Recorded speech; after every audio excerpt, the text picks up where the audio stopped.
Hi everyone, welcome back to another video. In this video we're going to be going over discussing whether or not you should pull for Le Childe, Tartags, Mr. Worldwide himself, in the upcoming banner, and what kind of value he could have to your account, or what's important to know when considering rolling for this character. Um, so yeah, let's just briefly, I want to clear up a huge misconception that I see all over perpetrated all throughout the internet, all throughout Genshin. Childe is not a main DPS. Stop calling him a main DPS. That is not his job. So, the important reason to mention this is because this build thinks people or encourages people either to This not place get is him pretty or dead. By which I Childe is, I mean, think, there's one of the nothing to biggest kill. offenders, where you often see him in team comps that are just like absolutely like, why are you there? Like, you're not adding a lot of value to the team that people put him in.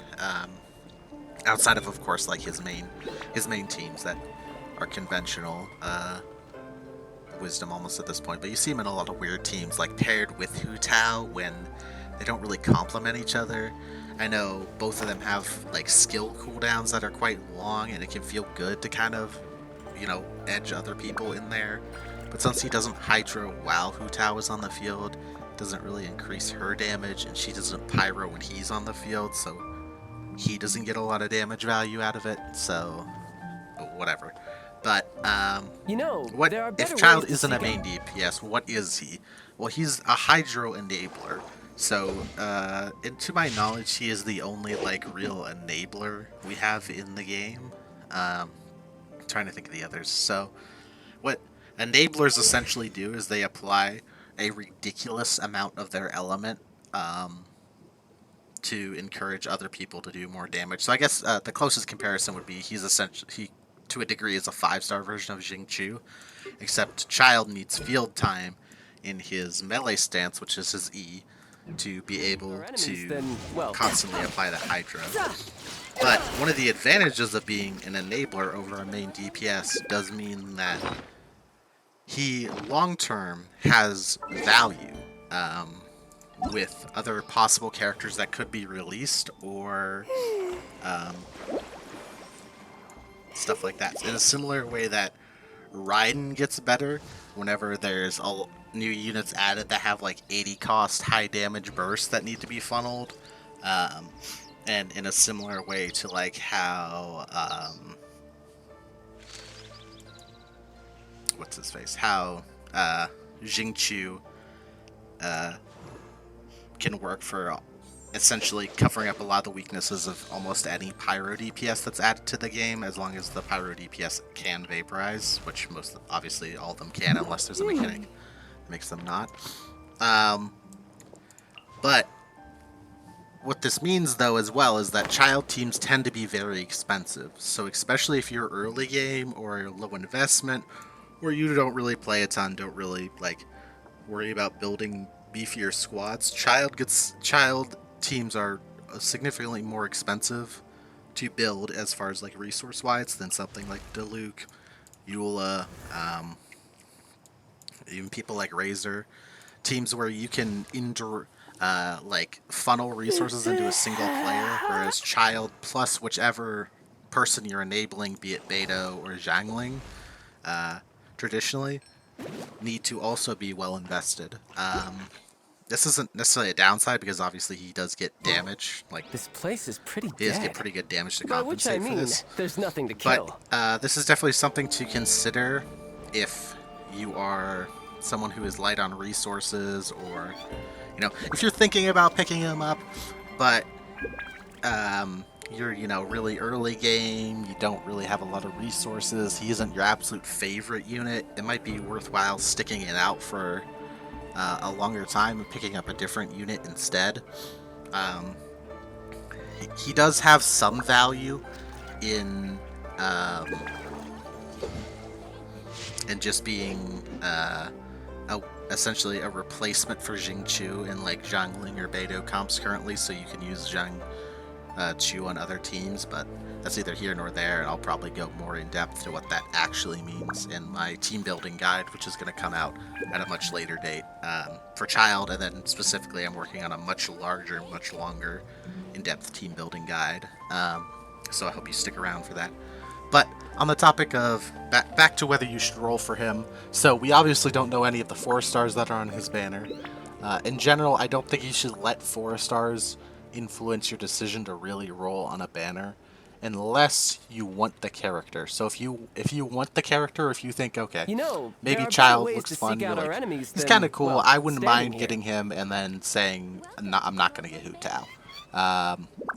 And there's like, his banner has like something crazy like Jingqiu Beneficial on it, then it could be worth. But for the most part, wishing should mainly be for the 5 stars. And as a 5-star, he is a solid, 3 out of 5. Not necessarily in power level, but a 3 out of 5 in like how game warping he is, right? So like, there are really only 2 characters in the game that are like game warping. That's like Bennett and Venti. And what I mean by game warping is essentially all the kind of weird things they enable or make much better just by existing. Like, Venti essentially can trivialize almost any area that has monsters that can be sucked. And Bennett, essentially, because of how much attack bonus you get off his ultimate, essentially makes it so any character that has any even semi-decent damage can be turned into great damage with Bennett. Let's see if there's anything else about Childe that I specifically want to cover. This place is pretty dead. Oh, one thing By definitely which I mean, to consider nothing to with kill. Childe is, if you want to roll him, is how much are you, or how much time do you want to spend with him on the field? Because this is kind of Childe's thing, is because he has a long skill cooldown after you're in the melee stance, you're auto-attacking, causing a whole bunch of reactions. But after you swap, you see that cooldown down there is pretty long, and it gets dramatically longer the longer you were in melee stance. So you need to figure out ways to fill time while he's not in melee stance, and just charge attacking with him is pretty bad. It doesn't do that much damage. So, definitely do not pull Childe if you're intending him to use him like you would a Diluc or a Razor, unless of course you don't care about how well your teams are. But assuming you actually care about building like a good team, if you want to, I wouldn't recommend getting him if you're planning on just spending a whole ton of field time with him. Realistically, you're just going to be in melee stance for 9 seconds, something like that, and then you're going to swap off to another character and start battering and doing other stuff. Just a brief mention about constellations. Essentially, he's a C6 or bust, but he is by no means a super powerful C6. Like, the C6 is nice, and this does let you play him essentially like your permanent on-field carry. That's not necessarily as important as it sounds, as a lot of his teams want you to be swapping between other characters to funnel them to proc ults, or to cast ults, cast skills, stuff like that. So this isn't as big of a bonus as it originally seemed, especially the first time we got the character. And some people will say maybe the C1 is worth it for the 20%. Personally, I think like basically no 5-star constellations are worth it, in my opinion. If you're considering a 5-star, if a 5-star constellation is essentially you sacrificing another 5-star character down the line, personally, even some of the better ones that people like Hu Tao's, or maybe like Zhao's or something like that, you can circumvent the issues that are created, or you can circumvent needing the constellations generally just with better gameplay. Like Hu Tao, you can jump cancel better. Zhao, you can build your team better to funnel energy, so you don't need the third charge your E. Stuff like that. When you consider each one of these constellations is like $200, or even if you just want to compare it to other characters, it's 2 5-star characters, one random one and one that you want, or 2 ones that you want if you're lucky. So personally, I wouldn't worry about any of these constellations. They're not that big of a deal. And same thing for like weapons. He has a lot of decent weapons. I'm going to go over this more when I go over builds, but Childe actually has quite a few decent weapons that are like free to play or budget friendly, so don't worry about having to pull for a weapon for him. As always, weapon banners are almost never, if not never, really worth it, because at the most they do is they give you a little bit more damage. They don't necessarily open up new team comps and stuff like that, which is like the biggest way to get more damage in Genshin is to Where play I'm better, from, if we didn't keep moving, we'd freeze or to to death. build better, Literally. build your comps better, rotate better, use your skill usage better.